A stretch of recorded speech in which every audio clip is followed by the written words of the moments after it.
Kepala pundak Luhut lagi, Luhut. Waduh, itu nanti disomasi. Itu yang jangan dilupakan, bahwa apa yang dipertontonkan, apa yang ditunjukkan, apa yang ditampilkan ya oleh Jakarta dalam hal ini pusat, gitu loh. Itu akan segera direplikasi, diadaptasi ya oleh daerah dengan berbagai penyesuaian. Akumulasi kepercayaan ke Luhut itu surplus. Dan sementara kinerja menteri-menteri yang lain ya mungkin standar. Tapi kalau misalkan ini ditonton oleh 260 juta orang, yang notabene juga banyak orang yang kapasitasnya juga mungkin sama seperti Luhut, bahkan bisa jadi lebih baik, kok rasa-rasanya kayak tadi disampaikan oleh Anda itu, kok Indonesia tuh kayak nggak ada orang.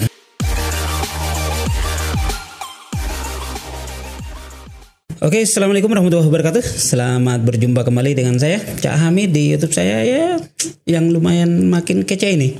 Tentu kekecehan ini berkat support teman-teman yang terus kemudian memantang YouTube saya, walaupun nggak banyak banget, tapi nggak apa-apa, karena yang subscribe YouTube saya pasti orang-orang keren, orang-orang kece. Karena kalau saya ibaratkan YouTube saya ini kalau musik Pak Jaka, ini musik jazz. Oh ya. Jadi genrenya segmented ya. Segmented dan indie. Iya.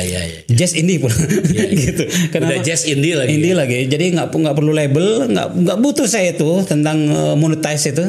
Nggak butuh. Jadi yang butuh kalau teman-teman nonton, kemudian terinspirasi, menyimak dengan detail gitu, termasuk dari narsum kita yang saya hadirkan ini, yang kece ini, Bro Jaka. Karena kita ini bagian dari pengabdian ini, mengisi waktu luang sebelum pilkada. Karena pilkada menjadi serentak nih Pak Jaka. Betul. Jangan-jangan ini ulah Pak Jaka juga saran-sarannya ini, yang kemudian menjadi 5 tahun sekali, sehingga kami di konsultan politik menjadi sepi, jadi harus ngisi waktu luang. Jadi bikinlah podcast. Dan itu juga menjadi media yang efektif saya untuk menghadirkan teman-teman untuk ngopi bareng.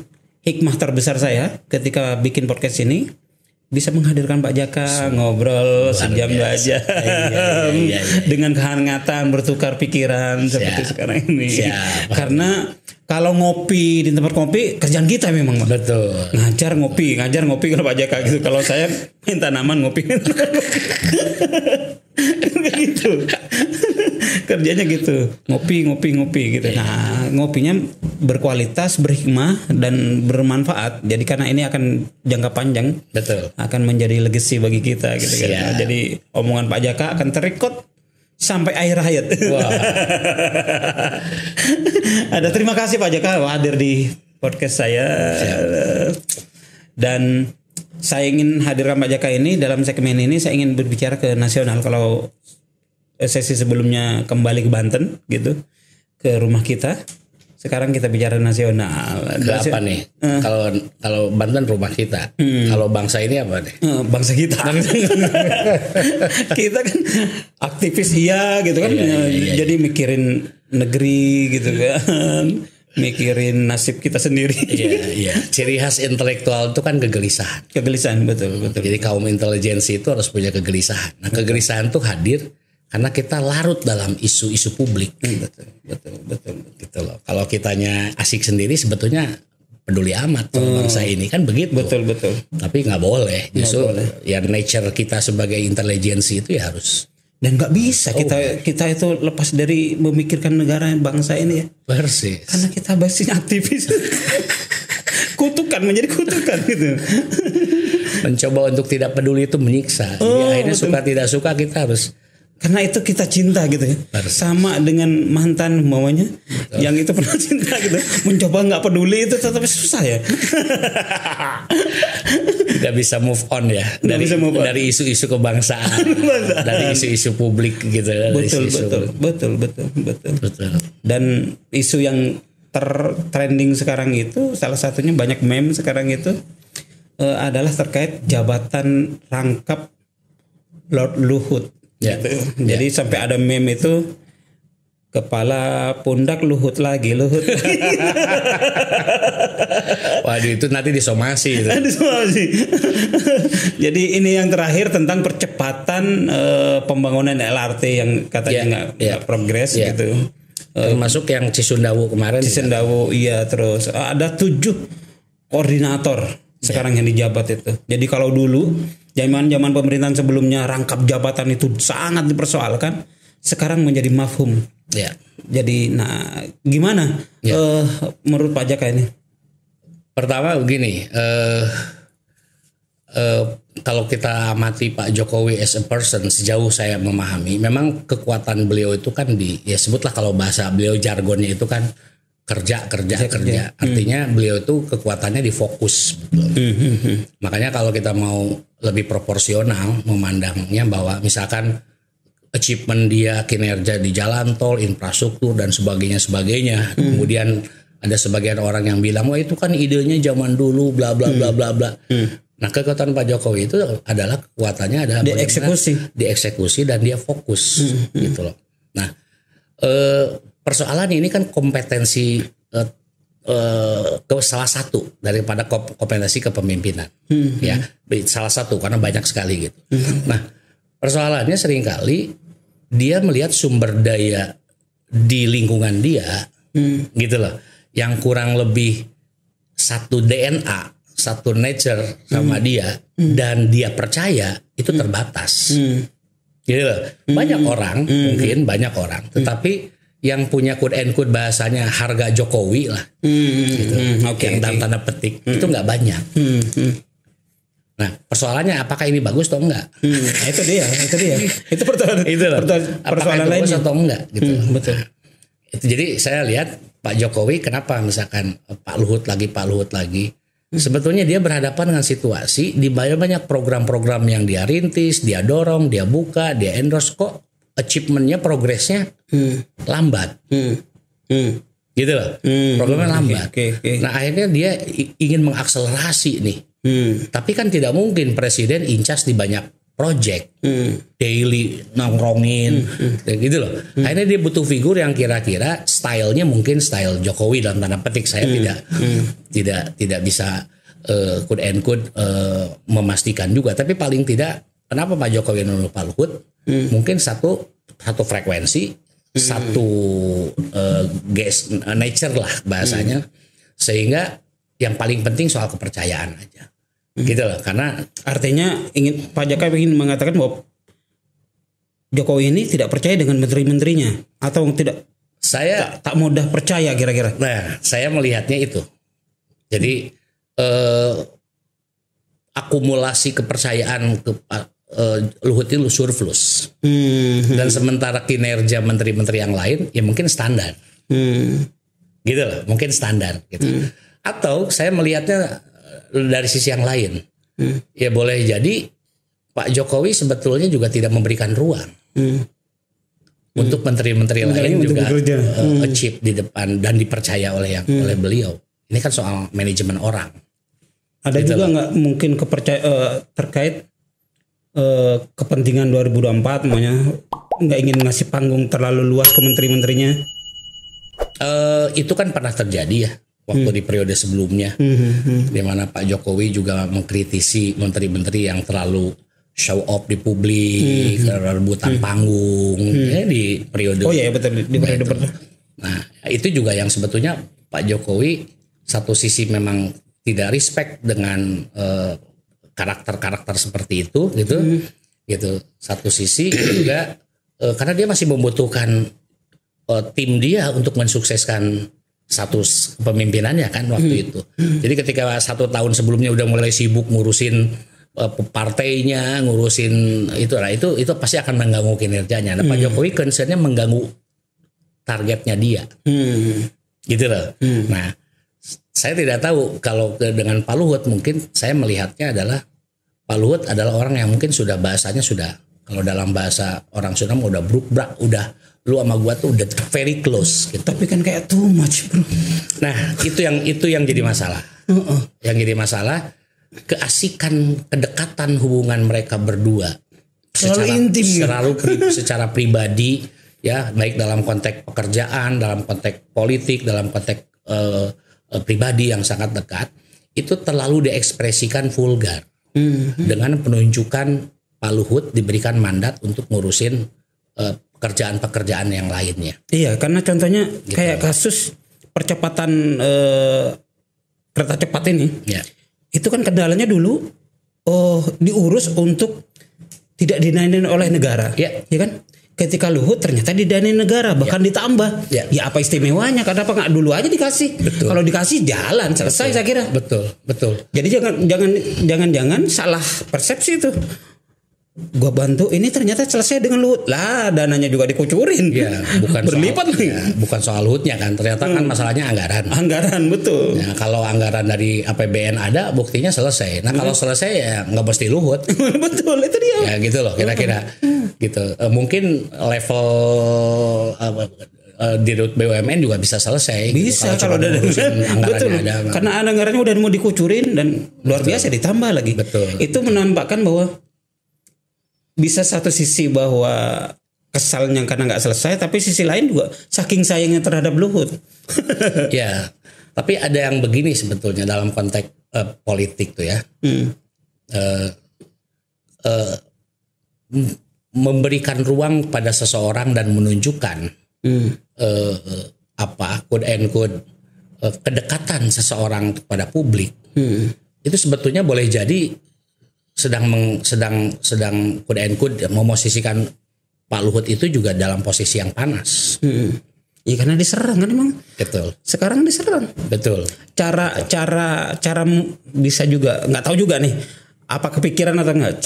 Cara membunuh orang kesayangan adalah dengan memajukannya menjadi paling maju.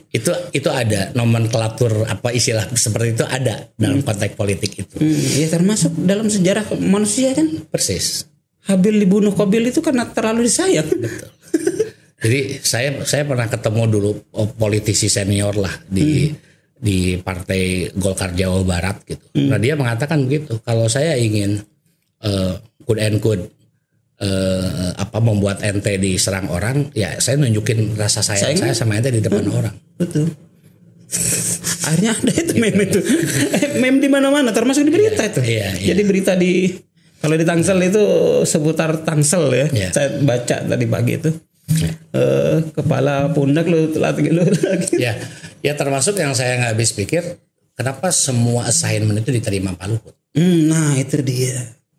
Kalaupun nunjuk ya jangan diterima. Gitu. Bahwa misalkan Pak Jokowi sangat demanding, sangat tergantung gitu, sama Pak Luhut karena tadi faktor subjektivitas sudah sangat dekat, kenal luar dalam, udah kenal cukup lama, bisa dipercaya dan sebagainya, kinerja dan sebagainya itu oke.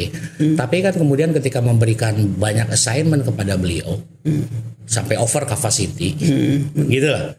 Kan sebetulnya bisa saja Pak Luhut untuk melakukan quote and quote notice gitu loh Pak.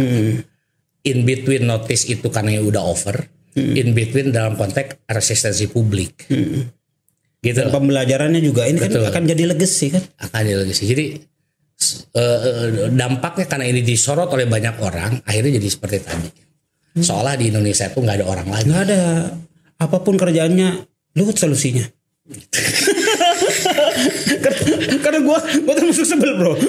Soalnya di Indonesia itu kayak ada itu doang gitu. Oke, bisa kerja, tapi kan kayak kereta segala macam ada Jonan lah yang profesional. Track recordnya luar biasa yang buat reformasi kereta apian. Selesai lah dengan itu gitu. Betul. Gitu. Artinya betul kayak karena dari sisi leadership kepemimpinan itu nggak benar di perusahaan segala macam gitu. Ini organisasi kan gitu. Terlalu karena kan seringkali kalau gitu tuh ada situasi kemungkinan karena saking percayanya sehingga numpuk.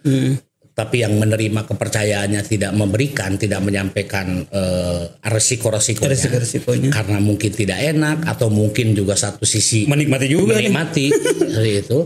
Atau juga mungkin quote and quote ada banyak orang yang di dalam satu sistem organisasi itu ada banyak orang yang pengen sebetulnya, tapi Pak Jokowi nggak berkenan karena mengetahui motif, mengetahui kinerja, mengetahui performance gitu.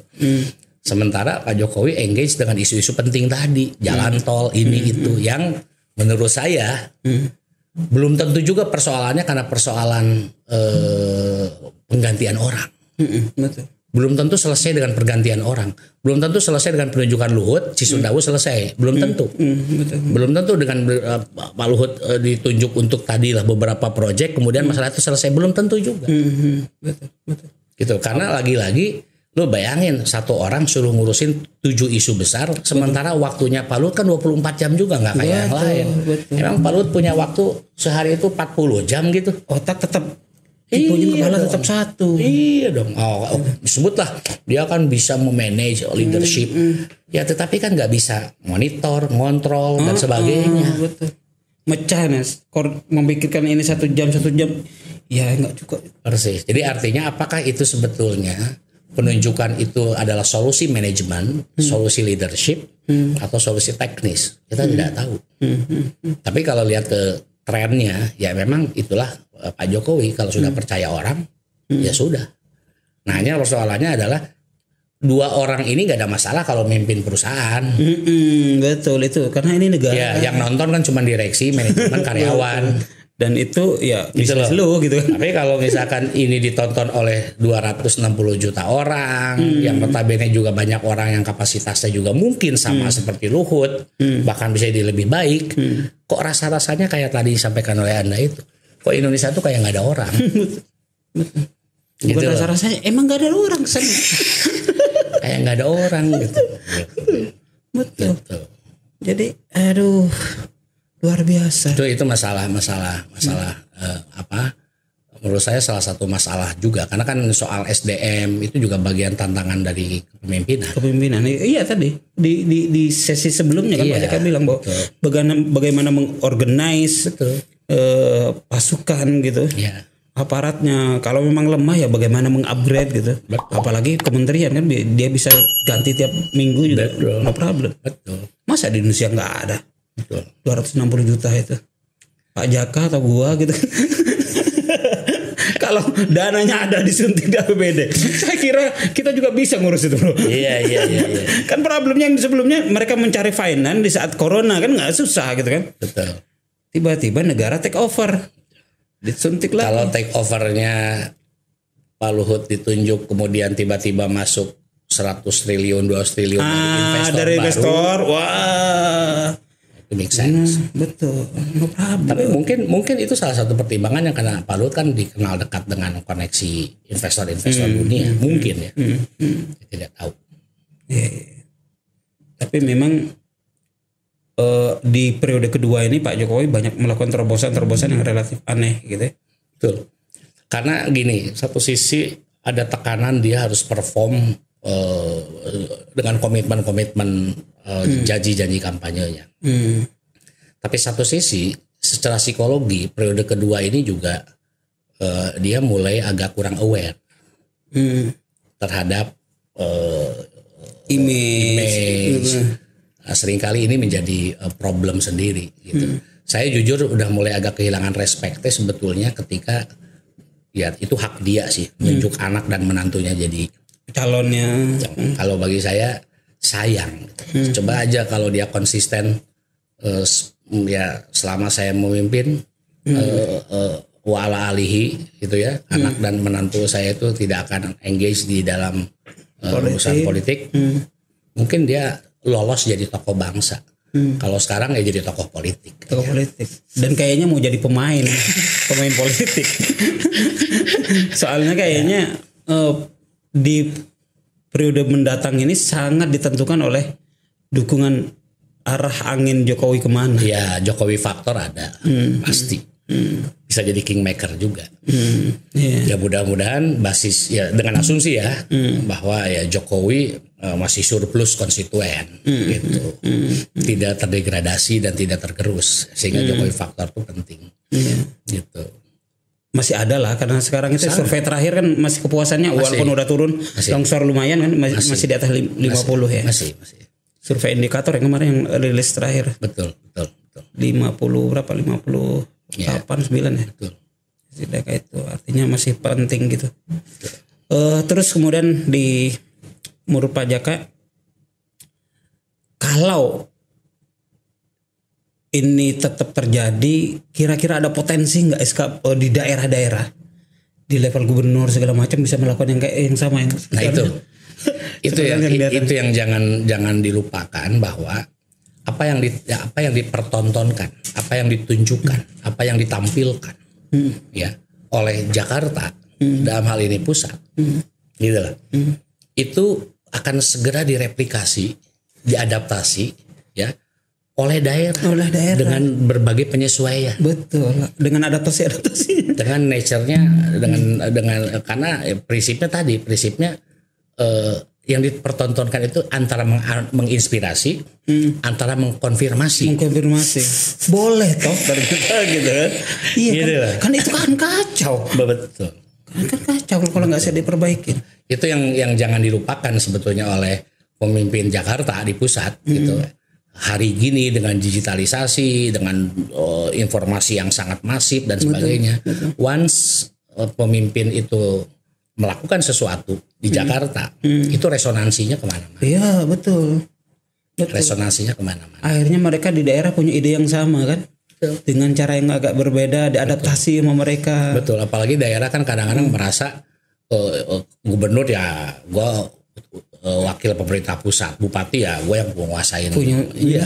Dan nature-nya kan ada. Nature-nya ada. Misalkan mungkin dulu tren dinasti politik itu agak terhambat. Betul, karena dulu nggak ada undang-undangnya. Gitu, agak terhambat. Artinya baik by publik ataupun by regulasi atau apapun. Tapi ketika dipertontonkan, Jokowi juga anaknya, Jokowi juga mantunya. Betul. Itulah. Tapi memang sah-sah saja bapak ke anak ya silakan. Tapi apalagi saya yang dia pertontonkan itu akan segera jadi referensi dan meresonansi. Betul.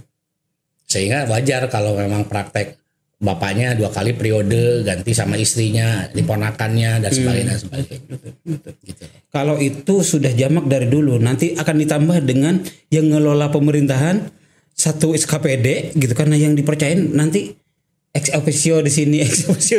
Itu yang gua kebayang ngerinya. Kenapa gua ajak diskusi ini dan mulai menyuarakan itu. Ini segera nggak boleh, harus diperbaikin. Betul. Gitu. Sebetulnya terjadi, tetapi dengan skala yang terbatas. Sudah terjadi juga karena misalkan ada 20 kepala dinas. Sebetulnya boleh jadi yang inner circle-nya wali kota itu hanya 5 kepala dinas. Betul. Nah seringkali yang 5 kepala dinas ini dapat tugas tambahan. Tapi dampaknya kemudian tadi kepala dinas yang merupakan tugasnya dia secara psikologi, gitu loh. Dia ngerasa ranah gua diambil alih. Betul. Dan akhirnya in between dia apatis, in between dia merongrong. Betul. Hal kayak gitu. Hal kayak gitu itu jangan dianggap enteng. Betul. Efeknya akan besar semua. Jangan dianggap enteng. Dan kayaknya agak sedikit yang bersuara tentang ini. Ya kan Anda sekarang kita ini berada di satu zaman di mana kalau saya menyebutnya the voice, suara-suara kritis itu kan pilihannya 2. Diakomodasi atau diintimidasi. Iya betul. Orang sudah menghitung resikonya. Betul. Jadi seringkali kalaupun dia mau kritis, ya kalau dia tidak punya cukup stok keberanian, ya akhirnya dia ambil sosok aja. Diem gitu ya. Iya.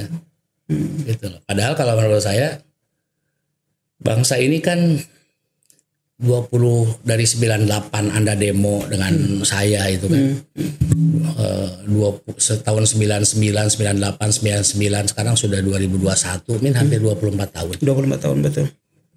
Ya, kita udah cukup lah menurut saya berproses 20 sekian tahun yang disebut dengan konsolidasi demokrasi, reformasi birokrasi, saya kira harusnya sih sudah cukup buat kita, dan harus ada keseimbangan baru lah dalam konteks kualitas pemimpin daerah, kualitas gubernur, bupati, wali kota, kualitas pemimpin nasional. Jangan 5 tahun ganti lagi, perlu adaptasi lagi. Ini tipe presiden seperti apa, karakter seperti apa. Harusnya. Dan sekarang memang kita lagi agak defisit orang yang kapasitas pemimpin nasionalnya memang mumpuni. Gitu. Nah, kalau kira-kira Pak Luhut dengar nih, saran Bro Jaka. Kalau saya ke Pak Luhut begini, bahwa Pak Luhut dekat dengan Pak Jokowi itu iya, bahwa Pak Luhut boleh dikatakan soulmate-nya Pak Jokowi mungkin iya, bahwa Pak Luhut juga backbone-nya Pak Jokowi ya itu orang, bahwa Pak Luhut kemudian menjadi orang kepercayaan yang diberikan oleh Pak Jokowi ya sah-sah saja, silakan. Tapi yang harus diingat bahwa apa yang Pak Luhut dan Pak Jokowi ini pertontonkan kepada publik, itu loh, itu seolah-olah mengajarkan kepada publik bahwa di Republik ini hanya ada 2 orang. Dan kalau boleh Pak Luhut, ya umur sudah 72, ya kaya sudah, ya sudah sangat kaya sekali. Itu ya, kena skandal. Ya, ya mungkin Pak Luhut pengennya demi bangsa dan negara, pasti itu. Judulnya selalu itu. Judulnya ya, itu. Tetapi tetap juga harus dipertimbangkan bahwa bisa nggak untuk membatasi, mengerem. Justru kalau mau Pak Luhut itu menyodorkan orang-orang terbaik ke Pak Jokowi. Betul. Pak Jokowi ini, jangan saya sini, Pak Jokowi ini sini. Betul. Kenapa harus dia terus? Ya itu hak beliau juga sih. Itu silakan saja. Itu sarannya kan gitu. Jangan kayak gitulah gitu. Kira-kira begitu. Biar kemudian nggak mengganti lagu gitu. Bahkan kesempatannya kalau Luhut pintar, ini manfaatkan ini jadi kingmaker, mengendorse orang-orang terbaik. Betul, memasukkan dan investasi dia. Betul. Ke depan sebagai bisa jadi tokoh bangsa nanti ada di Luhut. Bisa jadi. Agak tebal, agak lebay. Gua itu karena ini kalau anak-anak Jawa Timur gitu, ini di closing saya. Jadi katanya Pak Luhut ini saya bisa ibaratin dengan mie sedap rasa koya, rasa soto. Jadi apa katanya? Kalau anak Jawa Timur bilangnya seperti mie sedap rasa soto, kakean koya, ngenekin, kebanyakan koya. Kalau sesuatu yang kebanyakan menjadi bikin enak, ya gitu. Nah itu. Jadi itu saja closing statement kita. Kesimpulannya nggak perlu disimpulin lagi. Yang pasti kita bicara ini demi bangsa. Siap. Tidak ada pretensi apapun. Ya. Antara like dan dislike segala macam. Dan terima kasih sudah hadir Pak Jaka dan teman-teman. Subscribe YouTube saya. Assalamualaikum warahmatullahi wabarakatuh. Waalaikumsalam. Thank you bro. Siap.